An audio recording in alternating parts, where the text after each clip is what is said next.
Hey guys, how are you doing? I hope you're doing amazing. Mumeze mute? Njye meze neza. Ariko mfitemo akagripe gake gake. Muze kwihanganira ijwi ryanjye. Welcome back to the Digital Mom YouTube channel. Niba uri mushya hano njye nitwa Cyane and I am the face behind the Digital Mom, okay? So, I'm sorry that I didn't make it yesterday, but yeah, we are moving. Life happens. Okay, so today I want us to talk about impamvu ubona kubika amafaranga bikugora nk'umubyeyi cyangwa se nk'umuntu wari wese muri rusange. Impamvu kubika amafaranga bikugora, cyangwa ninjye bigora gusa. Ninjye bigora gusa. So, if you have ever said ngo I try to save but at the end of the month nkayoberwa amafaranga yagiye ngo ndasavinga pe nkavuga ati ukwezi kugatangira nta savings ariko kukajya kurangira nta kintu nsigaranye, then this video is for you. Today we are talking about why saving money feels impossible for moms. Like, why does it feel like so heavy to impossibility? And most importantly, why it is not your fault. Why? Actually, when it comes to motherhood, everything changes. Believe me or not, umuntu yabaye umubyeyi ibintu hafi ya byose birahinduka, hari igenda bahinduka pe. Let's be honest, before kids saving was easier. I'm speaking on my side, on my end. When I was me and my husband, saving was very easier. But after kids, everything has changed. Ibintu byose byarahindutse nk'umubyeyi. Like, needs never stop. Always there is needs. Emergencies come without warning. You sit there, baraguhamagara, the baby is having flu. Wari wavuye mu rugo rwose ubona ameze neza. That is an emergency. Kids always come first. You know what? Umuntu yabaye umubyeyi uzi ko wirete kuva abana aribo baza mbere ibintu byose. Before even you think about yourself, mu mutwe haba hari kwitekerereza my babies. So, diapers, school fees, food, clothes, medical bills. Amafaranga nyine aragenda pe.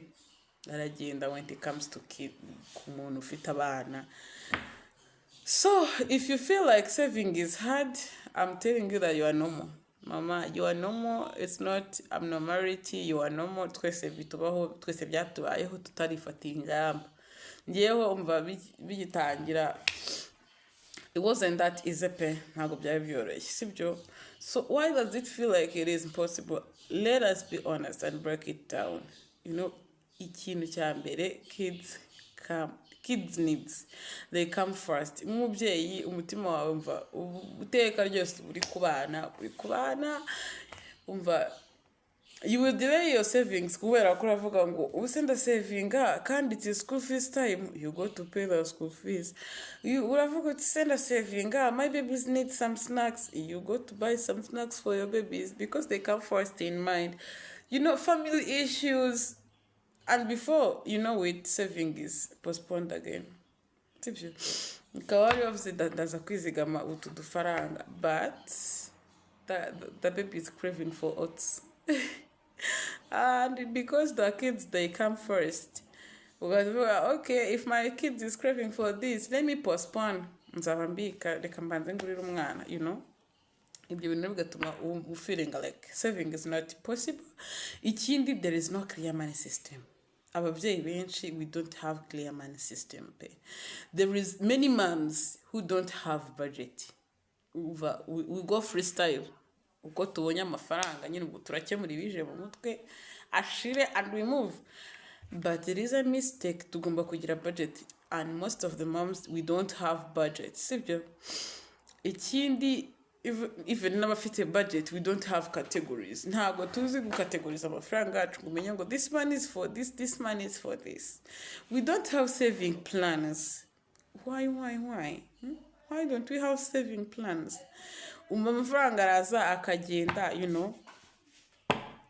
no saving plans, no categories. Ugasanga n'uwagerageje gukora budget yavuze okay nzaspendinga ayo mafaranga ariko ntabwo azi ngo ayo mafaranga nzayaspendinga kuki. At the end of the month ugasanga nyine hari ibyo waspendinzemo bitari basic, none ibyari biri basic biraje bisuvuga rero senda saving kandi hari basic needs ngikeneye ugende uhite amafaranga ubura yakora, you know. Without a system, money controls you instead of you controlling it. Mpora mbibabwira pe. Please, mothers, let us have a system. Sibyo? Let us have a system, please. Ikindi kintu gituma do feeling like saving is not possible. It is about our emotions. We are too emotional. Motherhood, I know it's stressful. Motherhood is a bit stressful, I know. Sometimes we spend because we are tired. Spending because we are tired. Only that we are tired. We feel guilty. We want to make our kids happy. We want to make our partners happy, you know. Not because we planned to. And that is okay. That is okay. Kuba washimisha umwana wawe, ko washimisha umparteneri wawe, it is good. It's part of being a good mother. It's part of being a good wife. But we need to notice it. Ikibazo kizira we don't notice that expenditures tuba twakoze. And then ukaza gusanga nyine tutazi amafaranga yagiye twibaza se amafaranga mpembwa ajya he? Where does this money go? So ikindi, no mom's money. Ababyeyi benshi tugira intekerezo zivuga ngo there is no mom's money. Mama nta mafaranga ya mama nyine agira. Many moms don't have their money for just themselves. They have the money for everything, for family, for kids, for emergency, for friends, for relatives, but there is no money for themselves. And this is lagging us behind. It is keeping us behind because there is no money for the mom. There is no money for ourselves, if I could say. So saving feels impossible because we don't feel even included. Most of us, we don't feel even included when it comes to money matters. Kubera ko uravuga amafaranga usanga benshi bavuga reka njye gukora nkorera abana banjye, urikorera before anyone, urikorera. Change the mindset, urikorera. So you have to be included within your money, okay? So let me tell you something. Ntabwo ndi kubabwira ibi ngibi because I'm blaming you, because I know that you are not bad with money. I know that you're not careless. I know that you're not failing. But what I know is that you're managing many responsibilities with limited resources. Rero icyo nakubwira nuko try to get where where you the way you can increase your money kugira ngo ubashe kumanaginga your responsibilities with enough resources, ubashe no kuza gukora saving. Kubika amafaranga barasukuba winjiza amafaranga menshi pe mpora mbivuga, ahubwo nuko ni discipline wiha n'umugenzo se. I don't know if niba navuga ko ari umugenzo, but nuko ubigenzura buhoro. Nsuko ufite amafaranga menshi, ahubwo nuko it's the discipline that you keep on yourself buhoro gake, you know, bikagenda biza. Let's make it realistic. I know that it still feels like big, but you know what? You can start, and you can start small. Bigakunda. Don't wait kuza saving. I need to save 1 million at the same time. No, mama. That 1 million with all the responsibilities that you have, bizagorana. With the yogurt zatangiye kwenklezinga ku isoko, bizagorana. No, start saving small. Niyo wa saving igihumbi kimwe mu kwezi, ayo mafaranga iyo ukomeje kwa saving. Ubu deka tuvuye urugero kuvuga ngo buri munsi da saving igihumbi. Uzi ko kwezi kwazaje gushira savings 30 se? Urabizi? Kwezi kwazaje gushira savings 30 da? Ntago nyine bisaba ngo saving amafaranga menshi cyane yuko yanabuze, cyereka niba ari nge wayabuze gusa n'abandi bayafite. Ariko dukeya wabonye, try your best ugira amafaranga usavinga, please. I know uzatangira uvuga ati reka mfe gushyiraho senyisa nta wamenya, reka mfe gushyiraho igihumbi nta wamenya, but at the end of the month you find yourself collecting a lot of money in your saving envelope. Ikindi, separate your savings. Hari igihe uvuga ngo wasavinze ariko ugasanga n'undi amafaranga wasavinze wayakoresheje uti byagenze gute rero, because you save in the same bunch, wafashe amafaranga tuvuga ufashe 500 ubishyize ahantu hamwe ngo ukoze saving, ntago washyizeho ntago wavuze ngo wenda nayo gukemuza emergency, ntago nyine wabihaye umurongo uri clear niba ariko nabyita. So you need to separate your saving, have a saving account hariya, have a mobile wallet, have an envelope. This is because nufata amafaranga yose ukayashyira kuri konti bizarangira ugiye kubikuza uyamareho. Ariko tuvuge niba ufashe 500,000 ukavuga izi 500,000 za saving, ukavuga uti okay, niba 500,000 nazigeneye saving, reka mfate 200,000 mbishyire mu envelope mu rugo, reka mfate ibindi 200,000 mbishyire kuri konti kuri bank, reka mfate 50,000 mbishyire mu kabox, reka mfate ibindi 50,000 mbishyire kuri mobile money. Nyine ukagerageza kuyapartage in more than one space. Ibingibi bigufasha kuba nyine you don't consume that money easily. Kuko tuvuge niba wagiye ahantu ugahita uhura na emergency cyangwa umuntu agahita guhamagara, nibura na spending urakoresha kuri ya 50 washyize kuri mobile money, ariko yandi yo kuri bank aracyariyo, sibyo? Yandi ari mu envelope mu rugo aracyariyo, cyane ko n'abantu muri iyi minsi dusigaye tudakunda kugendana amafaranga. Yandi washyize muri ya saving box wawe mu rugo aracyarimo, ariko yose niba uyafite kuri hoho urayamara usigare wumiwe.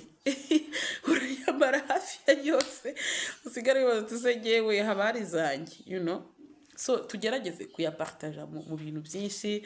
Niba ufite akabini ushyiremo, umva ushaka gusanga ufite nk'ikibina aho uba utuye, usanga ufite ikibina aho ukorera hose, ukagenda uyapartage ukagerayo ushyira kuri Mocash, ukagerayo ushyira kuri bike app, ukagenda useparating amafaranga yawe ahantu henshi. Bituma nyine iyo kakana mama tugira ko gutanga amafaranga mu buryo bworoshye kaje utayatangira rimwe, kubera yuko nibura uri gukoresha ayo kuri mobile money ariko ayo mu kibina ntabwo uri kuyakoresha. Uri gukoresha ayo kuri mobile money ariko ayo washyize iwawe mu kabox ntabwo uri kuyakoresha. Uri gukoresha kuri mobile money ariko ayo washyize muri RNIT ntabwo uri kuyakoresha. You know what? Gutyo nyine ukagenda amafaranga uyapartage ahantu henshi. Urumva ikindi mpora nsubiramo, save first not last. We savinga amafaranga usigaranye, ahubwo mbere yuko utangira guspendinga amafaranga banza ukureho the saving portion, keeping aside. Please keep it aside, save something immediately, then spend it the rest. Even if it is a small portion, it builds up the discipline. You because uhozaho bikubuildingamo a discipline ku buryo rero wicara wajya gukora plan ukabuzi neza yuko hari amafaranga ugomba kuba wabanje gukuraho. So saving is not about perfection.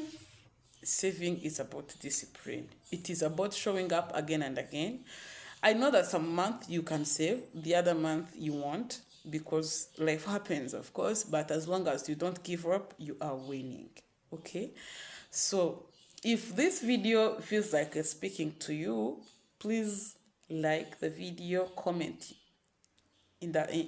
drop your idea in the comment section, subscribe to the Digital Mom kugira ngo ujye ubasha kubona buri content na uploading relating to motherhood life, financial life with the mom, all and everything in between. Okay, so because motherhood doesn't cancel your financial dreams, you have to keep that money. So until next time, with love from the Digital Mom. Bye.